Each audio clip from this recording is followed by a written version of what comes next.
ನಮಸ್ಕಾರ. K2 ಕನ್ನಡ ನ್ಯೂಸ್ಗೆ ಸ್ವಾಗತ. ವೀಕ್ಷಿಸಿ ಈ ದಿನದ ಸುದ್ದಿಗಳ ರೌಂಡ್ ಅಪ್.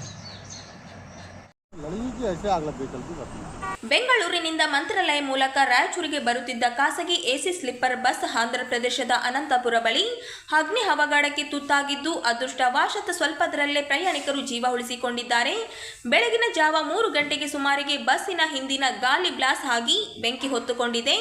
ಚಾಲಕನ ನಿರ್ಲಕ್ಷ್ಯದಿಂದ ಬಸ್ ಅನ್ನು ಕೂಡಲೇ ನಿಲ್ಲಿಸದೆ ಒಂದು ಕಿವಿವರೆಗೆ ಹಾಗೆ ಬಂದಿದ್ದರಿಂದ ಬೆಂಕಿ ಬಸ್ಗೆ ಸಂಪೂರ್ಣವಾಗಿ ಆವರಿಸಿಕೊಂಡಿದೆ. ಬಸ್ನಲ್ಲಿದ್ದ ವಿದ್ಯಾರ್ಥಿಗಳು, ಉದ್ಯೋಗಾಕಾಂಕ್ಷಿಗಳ ದಾಖಲೆಗಳು, ವಸ್ತುಗಳು, ಮೊಬೈಲ್, ಲ್ಯಾಪ್ಟಾಪ್ ಸಂಪೂರ್ಣ ಬೆಂಕಿಗಾಹುತವಾಗಿವೆ.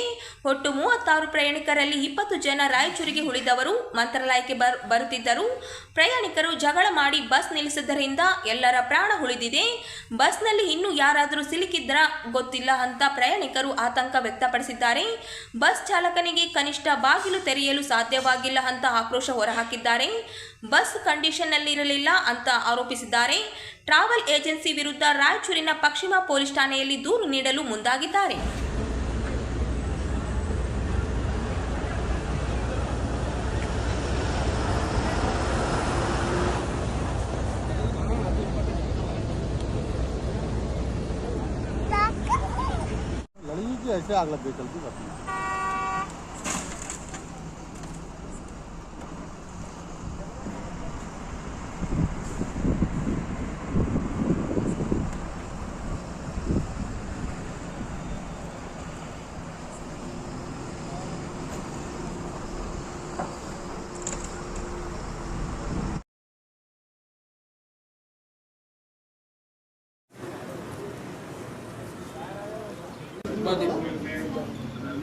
ಬೆಂಗಳೂರಿನಿಂದ ರಾಯಚೂರಿಗೆ ಬರುತ್ತಿದ್ದ ಖಾಸಗಿ ಎಸಿ ಸ್ಲೀಪರ್ ಬಸ್ಗೆ ಬೆಂಕಿ ಹೊತ್ತುಕೊಂಡ ಘಟನೆ ಹಿನ್ನೆಲೆ ಪ್ರಯಾಣಿಕರು ರಾಯಚೂರಿನ ಪಶ್ಚಿಮ ಪೊಲೀಸ್ ಠಾಣೆಯಲ್ಲಿ ದೂರು ದಾಖಲಿಸಿದ್ದಾರೆ.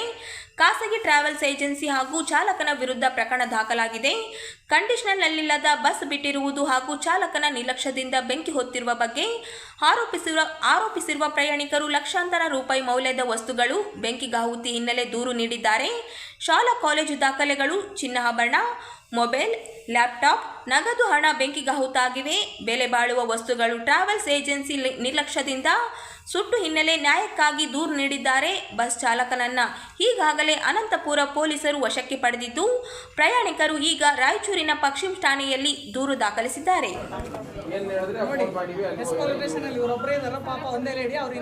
ಫ್ರೆಶ್ ಅಪ್ ಹೋಗ್ತಾ ಇದಾರೆ ಅಂತ ಹೇಳಿದಾರೆ. ಫ್ರೆಶ್ ಅಪ್ ಆಗಿ ಹೋಗಿದ್ದಾರೆ, ಎಷ್ಟೊತ್ತಿಗೆ ಹೋಗಿದ್ದಾರೆ ಅಂತ ಗೊತ್ತಿಲ್ಲ.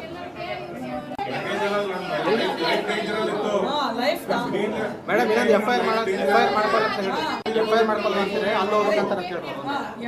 ಮಾಡ್ಕೊಂಡು ಏನಂತ ಇದಾರೆ ಗೊತ್ತಾ ಸರ್? ಅನಂತಪುರಿಗೆ ಹೋಗ್ಬೇಕಂತ ಹೇಳ್ತಾರೆ. ಅನಂತಪುರ ಚಾರ್ಜ್ ಯಾರು ಕೊಡ್ತಾರ? ಗ್ರೀನ್ ಲೈನ್ ಅನ್ನು ಕೊಡ್ತಾರೆ, ನೀವು ಕೊಡ್ತಾರೆ.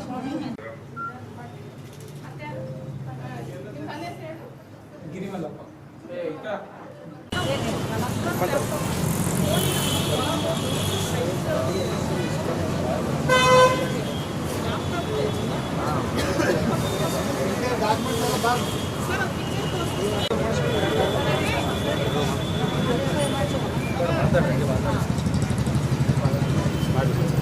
ಬೆಂಗಳೂರಿನಿಂದ ರಾಯಚೂರಿಗೆ ಬರ್ತಾ ಇದ್ದಂತಹ ಖಾಸಗಿ ಬಸ್ ಆಂಧ್ರ ಪ್ರದೇಶದ ಅನಂತಪುರ ಬಳಿ ಅಗ್ನಿ ಅವಘಡಕ್ಕೆ ತುತ್ತಾಗಿರುವಂಥದ್ದು. ಇನ್ನೊಂದು ಕಡೆ ಮಾತಾಡ್ಸೋಂತ ಪ್ರಯತ್ನ ಮಾಡ್ತೀನಿ. ಮೇಡಮ್ ಹೇಳಿ, ಯಾವ ರೀತಿ ಇನ್ಸಿಡೆಂಟ್ ಆಗಿದೆ?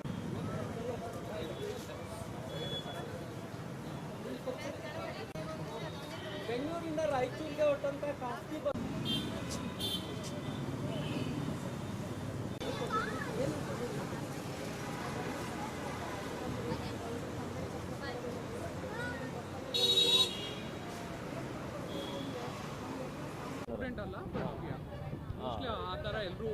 ಇದಾಗಿ ಅಲ್ಲಿ ಏನಾಯ್ತು ಅಂತೇಳಿ ಎಕ್ಸ್ಪೀರಿಯನ್ಸ್ ಶೇರ್ ಮಾಡ್ಬಿಡಿ ಅಷ್ಟೇ.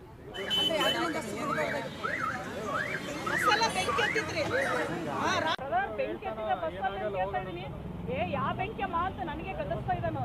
ಮತ್ತೆ ಬೇಜವಾಬ್ದಾರಿ ಮಾತಾಡಿದ. ನಾವು ಜೋರಾವರಿ ಮಾಡಿ ಮಗಳು ಬಂದ, ನನ್ನ ಮಗಳ ವಯಸ್ಸಿನ ಸಹ ಇನ್ನ ಬಸ್ಸಲ್ಲಿ ತುಂಬಾ ಜನ ಇದ್ರು.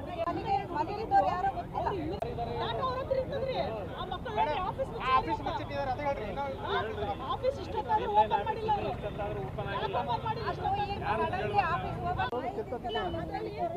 ತೆಗಿಬೇಕು. 100% ಇರ್ತದ.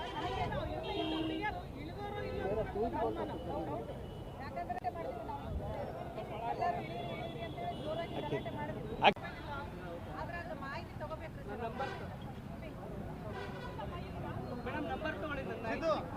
ಫೋನ್ ಅವ್ರ ನಂಬರ್ ಯಾರು ನೋಡಿ ಅನಂತಪುರದಲ್ಲಿ ಅವ್ರು ಹೇಳ್ತಾ ಇದ್ದಾರಂತ ಡ್ರೈವರ್ ಇವನಲ್ಲ, ಡ್ರೈವರು ಏನೋ ಪ್ರಾಬ್ಲಮ್ ಆಗಿ ಅಲ್ಲೇ ಉಳ್ಕೊಂಡಿದ್ದ ಬೇರೆ ಅಲ್ಲಿ ಇಬ್ರು ಇರಬೇಕು, ಒಬ್ಬನೇ ಇದ್ದಾನೆ ಅವನು. ಯಾರು ಇಲ್ಲೇ ಇಲ್ಲ. ಎಮರ್ಜೆನ್ಸಿ ಕಾಲ್ ಮಾಡಿದೀನಿ, ಎಮರ್ಜೆನ್ಸಿ ಕಾಲ್ ಮಾಡಿದ್ರೆ ಯಾರು ರೆಸ್ಪಾನ್ಸ್ ಬೇಗ ಬಂದೇ ಇಲ್ಲ. ಅಲ್ಲಿ ಅದೇ ಸಿಟಿ ಸೆಂಟರ್ ಆಡೇ ನೀವು ಸಿಟಿ ಸೆಂಟರ್ 15 ಕಿಲೋಮೀಟರ್ ಬಿಟ್ಟು ಹಂಗೆ ಹಾರಿದ್ವಿ. ಡೋರ್ ಓಪನ್ ಮಾಡಕ್ ಬರಲಿಲ್ಲ ಅವರಿಗೆ ಎಮರ್ಜೆನ್ಸಿ ಡೋರ್.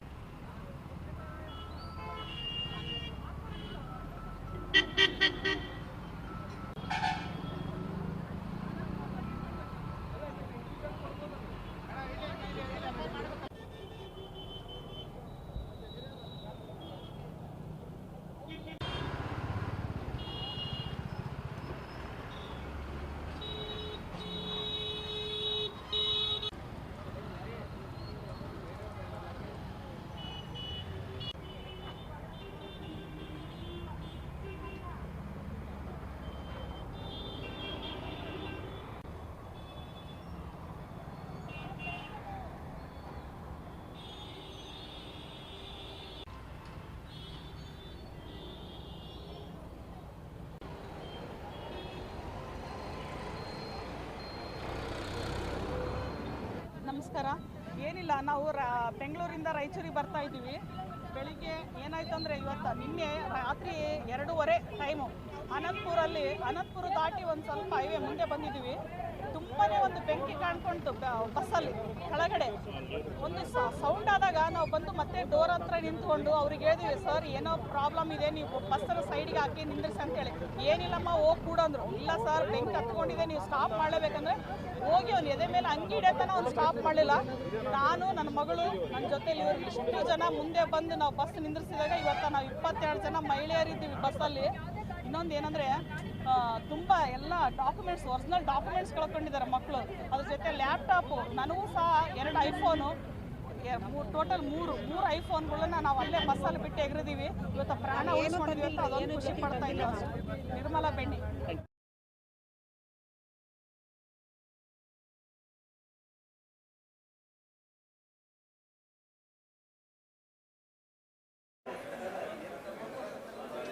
ರಾಷ್ಟ್ರೀಯ ಸ್ವಯಂ ಸೇವಾ ಸಂಘದ ಕಾರ್ಯಕ್ರಮದಲ್ಲಿ ಭಾಗಿಯಾಗಿದ್ದಂಥ ಪಂಚಾಯಿತಿ ಅಭಿವೃದ್ಧಿ ಅಧಿಕಾರಿಯೊಬ್ಬರನ್ನು ಅಮಾನತುಗೊಳಿಸಲಾಗಿದೆ.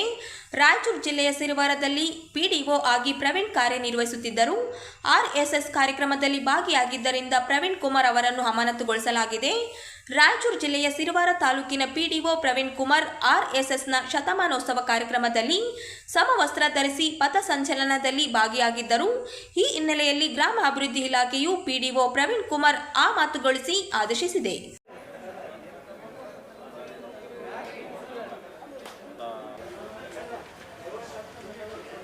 ಇವ್ರ ಎಂಪ್ಲಾಯರ್ ನೀವು ಮಾತಾಡ್ರಿ.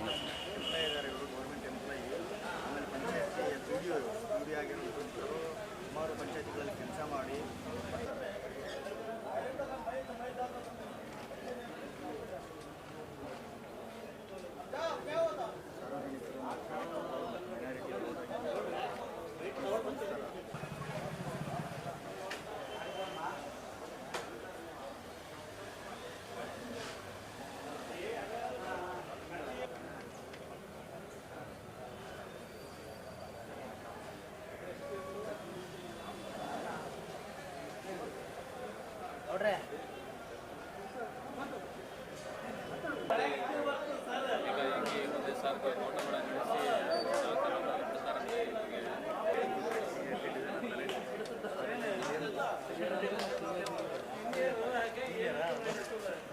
Okay okay.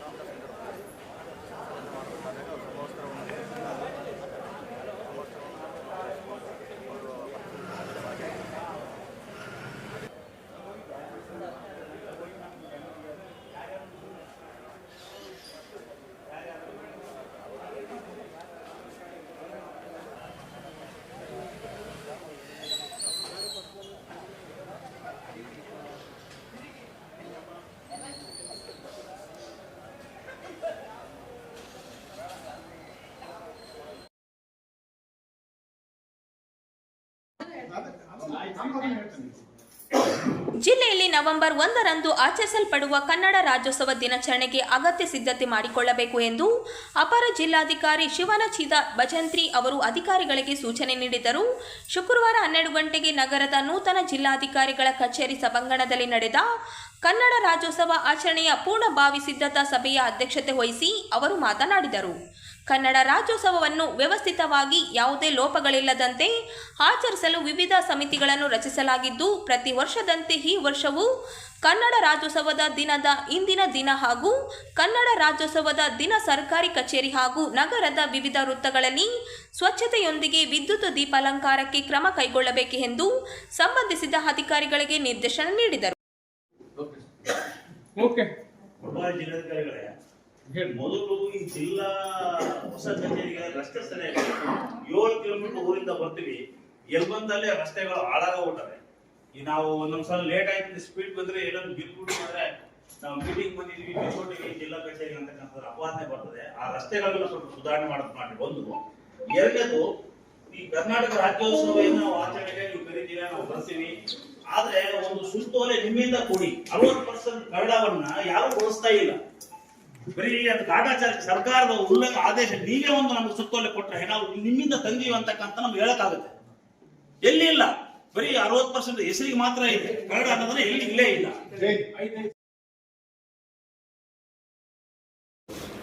ಅದರಿಂದ ಕ್ರಿಯೇಟ್ ಮಾಡೋ ಸಲುವಾಗಿ ಒಂದು ಟ್ಯಾಲೆಂಟ್ ಹಂಟ್ ಅಂತ ಹೇಳಿ ಒಂದು ನಾವು ಆಯ್ತು ಒಂದಿನ ಒಂದು ಸೆಲೆಕ್ಷನ್ ಇಟ್ಟಿದ್ದು. ನಮ್ಮಲ್ಲಿರ್ತಕ್ಕಂಥ ರಿಜಿಸ್ಟರ್ಡ್ 4 ಕ್ಲಬ್ಬಿಗೆ ಆ ಹುಡುಗನ ಸೆಲೆಕ್ಟ್ ಮಾಡಿ ಈ ಮುಂದೆ ಬರ್ತಕ್ಕಂಥ KSA ಸೆಲೆಕ್ಷನ್ಸ್ ಅಲ್ಲಿ ಇಂಟರ್ ಡಿಸ್ಟ್ರಿಕ್ಟ್ ಆಯಿತು, ಝೋನಲ್ ಆಯಿತು, ಅದರಲ್ಲಿ ಭಾಗವಹಿಸಕ್ಕೆ ಅವಕಾಶ ಸಿಗ್ತದೆ ಅಂತ ಹೇಳಿ ಈ ಟ್ಯಾಲೆಂಟ್ ಹಂಟ್ ಮಾಡ್ತಾ ಇದ್ದೀವಿ. ಇದಕ್ಕೆ ನಾವು ಯಾವುದೇನು ಇದಿಲ್ಲ, ನೀವು ಫ್ರೀ ಆದ ಅವ್ರದ್ದೇ ಆದಂಥ ಕಿಟ್ ತರಬೇಕಾದ್ರೆ ಮತ್ತೆ ಏನು ಇದಿಲ್ಲ.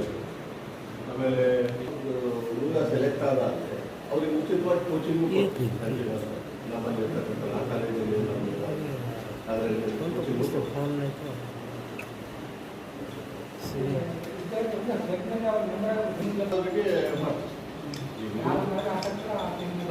ಈಗ ಟ್ಯಾಲೆಂಟ್ ನೋಡ್ಕೊಂಡು ಆಯ್ಕೆ ಮಾಡ್ಕೊಂಡು ಅವರಿಗೆ ಉಚಿತ ತರಬೇತಿ ಕೊಡ್ತೀವಿ.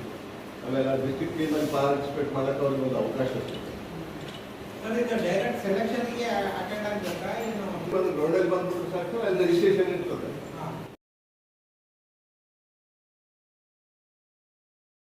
ಮಂತ್ರಾಲಯ ಶ್ರೀ ರಾಘವೇಂದ್ರ ಸ್ವಾಮಿಗಳ ಮಠದಲ್ಲಿ ಅಕ್ಟೋಬರ್ ತಿಂಗಳ 29 ದಿನಗಳ ಹುಂಡಿ ಎಣಿಕೆ ಕಾರ್ಯವನ್ನು ಆರಂಭಿಸಲಾಗಿದೆ.